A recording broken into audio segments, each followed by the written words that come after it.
All right, let's derive the graph of tangent and cotangent.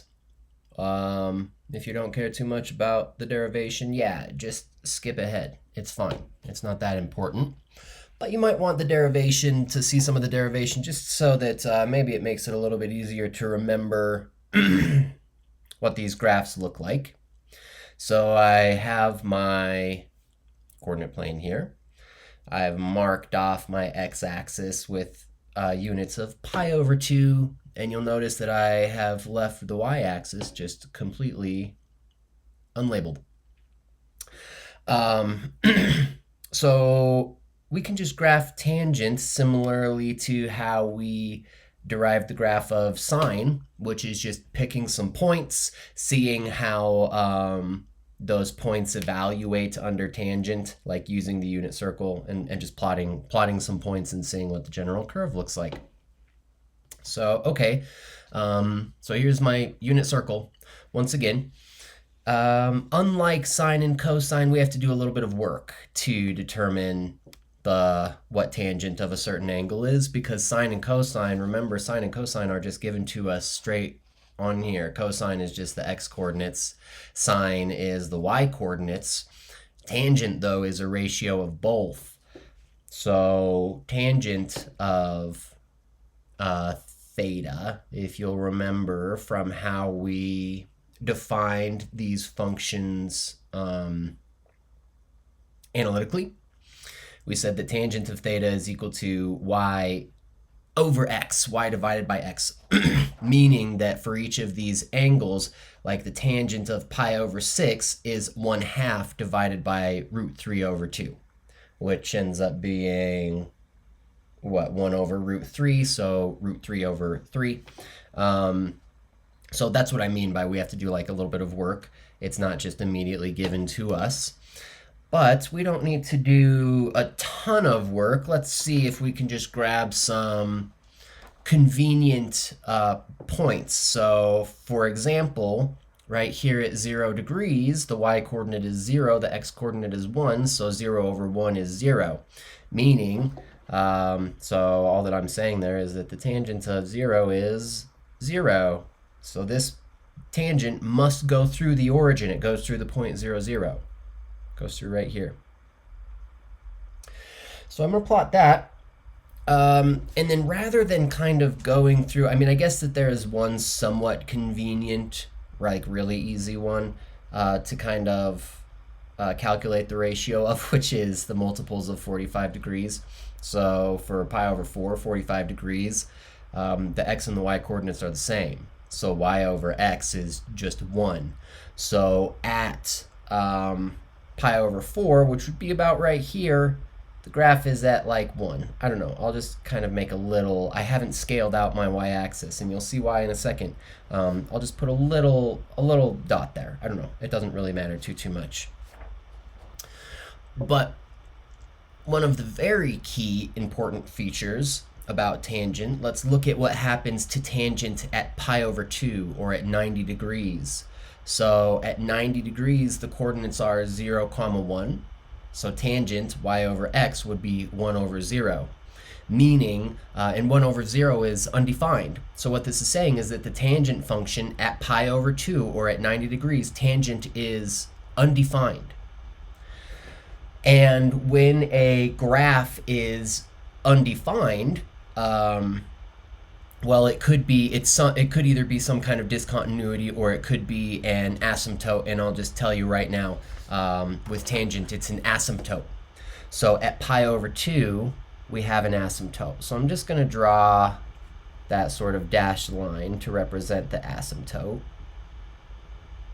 Cool, just like that. And if we continue around to the other side, over to here, to 3 pi over 2, we end up with a similar situation where it's negative 1 over 0, so it's undefined. So over here at 3 pi over 2, needs to focus. There it is. Over here at 3 pi over 2, it's undefined again. There would be another asymptote. 3 pi over 2 is coterminal to negative pi over 2. So negative pi over 2 is over here, so there must be another asymptote at negative pi over 2. So the graph is going to do something in between these, and I kind of just gave it away with that motion, but it's going to do something between these asymptotes. And we just kind of want to determine what it is that it does. So again, I could plot another point, like at negative pi over 4, its tangent is negative root 2 over 2 divided by positive root 2 over 2, which is just negative 1. So I could, I guess here would be pi over 4, maybe it'd be something like that. I don't know. But what I really want to investigate is what's going on near these asymptotes. That's going to be helpful in determining what this graph looks like. So what's happening as we get really, really, really close to this asymptote, and in particular, with the way that we're graphing this, we want to think about what happens when theta approaches pi over 2 from the left.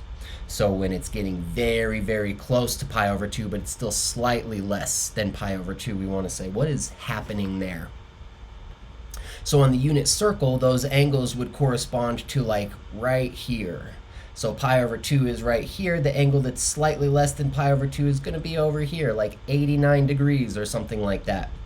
And so, yeah, the question is, what is happening there? Well, if we just kind of eyeball it on the unit circle, the y-coordinate is getting very close to 1. And of course, the x-coordinate is getting very close to 0.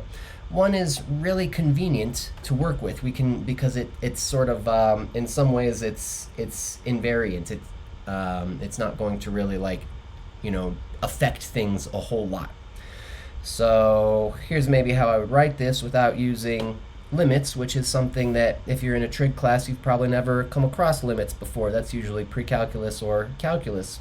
But here's kind of the early idea of a limit. I'm going to say as theta goes to pi over 2, and in terms of my graph in particular, I'm talking about as theta is approaching pi over 2 sort of from the left. So from the left,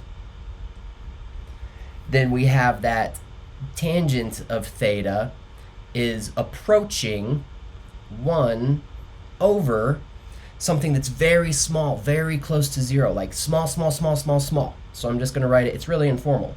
1 over something that's very small. And if you think about what happens in this situation, 1 divided by something that's very small, we'll take an example. So maybe just as an example, if we do 1 divided by something very small but positive, say 1/1,000,000th. So 1 over 1 million. 1 divided by 1 over 1 million.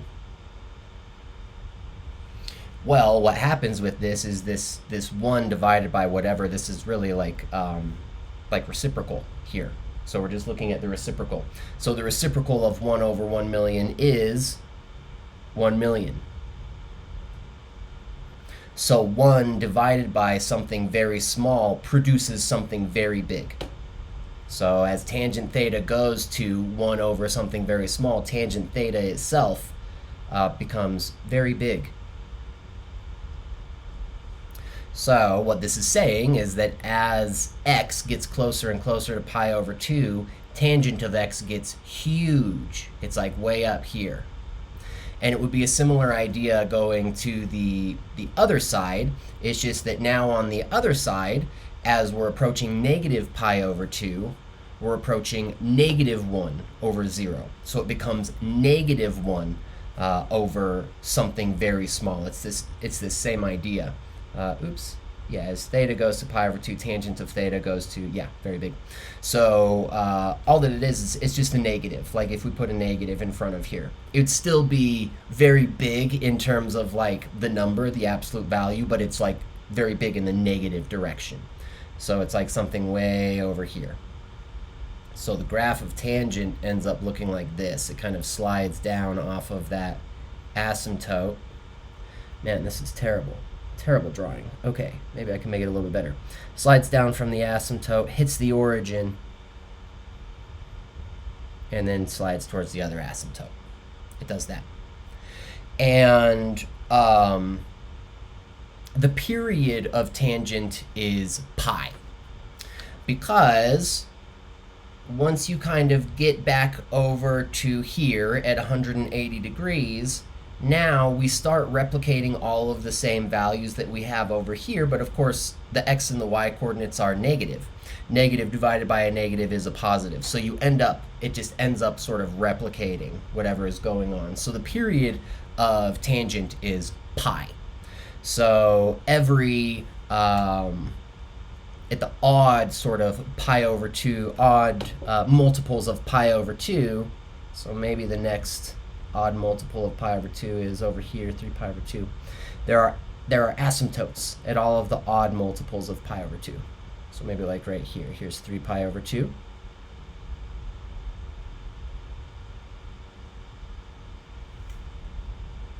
And it's going to do the exact same thing. Think about what happens at tangent of pi.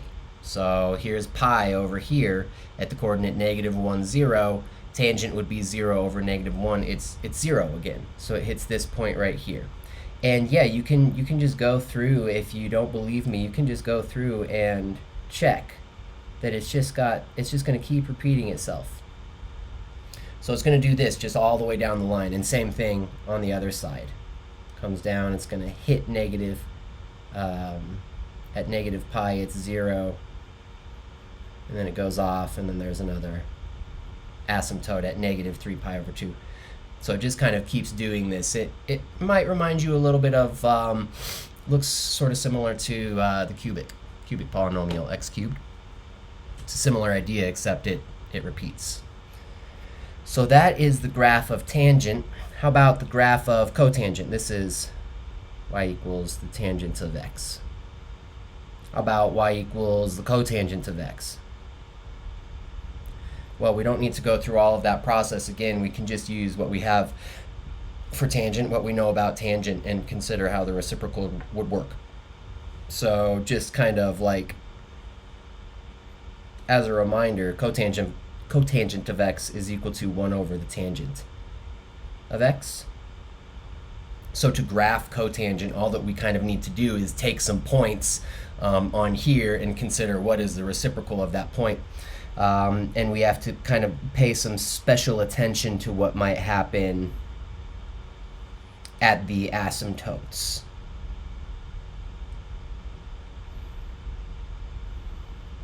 Okay. So first of all, where did we start with tangent? Well, we started right here at 0. And we determined that the tangent of 0 is 0. Well, what does that imply? That implies that the cotangent of 0 is equal to 1 over the tangent of 0. Tangent of 0 is 0, which is 1 over 0. Undefined. And as with tangent, we found that wherever tangent was undefined, we actually had an asymptote there. So what this is saying is that at x equals 0, the y-axis is an asymptote. I'm going to put that in there the best that I can. That's okay. Oops, there we go. All right. And it's the same idea, at least in terms of the period. The period of cotangent is the same as the period of tangent, which is pi. So if I mark off over here, I'll say here's pi, then every pi units, every multiple of pi essentially is going to be an asymptote. So there's another asymptote that comes down through pi. Like that. And I'm going to do the same thing over here. At negative pi, there's another asymptote there.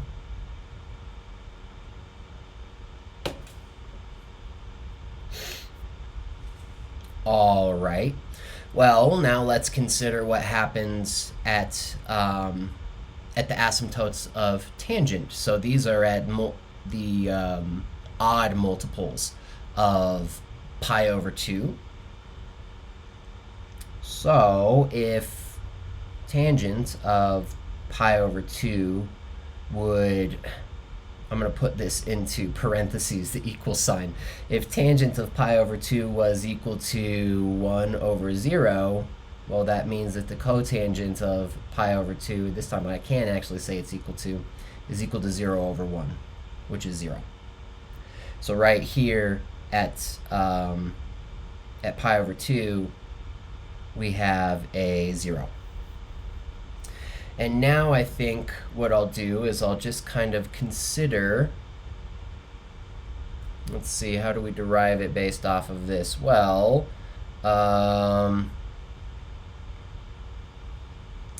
as tangent approaches pi over 2, right? Yes, here's the way to do it, because I want to consider what's happening as we approach these asymptotes. So the asymptote here is at x equals 0. The y-axis is x equals 0. So we want to kind of think like what's happening on either side of x equals 0 here. So like what would the graph look like kind of right over here when we're just x is slightly larger than 0. It's still small, but it's slightly larger than 0. So something like right here in the graph. So cotangent is the reciprocal. So at this point, which is like, I don't know, again, maybe x equals 1/1,000,000th or something like that, y is very small. So 1 divided by something very small is something very big. So over here at, when we're kind of like really close to 0, still positive, but really close to 0, cotangent is going to be like really big. It's going to be way up here. And let's also consider what happens as we approach, as we approach pi from the left, because that'll correspond to kind of what's happening down here as we approach pi to the left. So approaching pi to the left here, as tangent of theta approaches pi from the left, tangent of theta is negative and it's very small. So again, cotangent is going to be negative and it's the reciprocal of something very small, which is something very big. So very big in the negative direction. So it kind of comes down here. And you could fill in some extra details, like for instance, we know that at these points there are some places where tangent equals 1, so pi over 4. Cotangent is also going to equal 1 at those places. Why? Because the reciprocal of 1 is 1. 1 divided by 1 is just 1. So it would kind of hit similar areas. If this is pi over 2, here's pi over 4, it would hit positive 1. And then over here at 3 pi over 4, it would hit negative 1. So cotangent kind of comes down like this.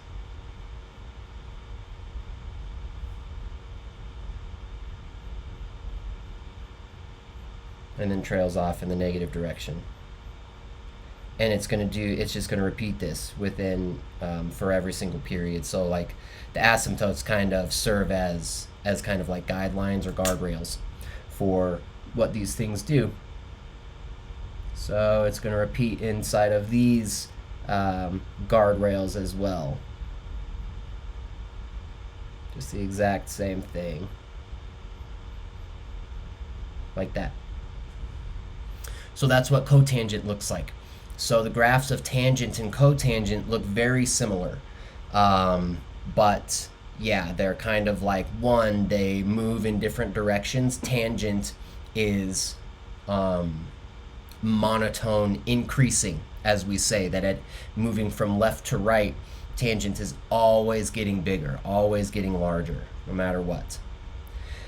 Cotangent is the opposite. It's monotone decreasing. So as we move from left to right, cotangent is constantly getting smaller, smaller, smaller, smaller. And then it just sort of repeats that every single time. The big thing, aside from that, to be aware of is they're not completely symmetrical. Like, it's not like we took tangent and we just reflected it over the x-axis. There's still sort of this phase shift involved because of the asymptotes. So when it comes to, for me, graphing out tangent and cotangent, all that I do is I just look for where are the asymptotes going to be. and then we solve from there.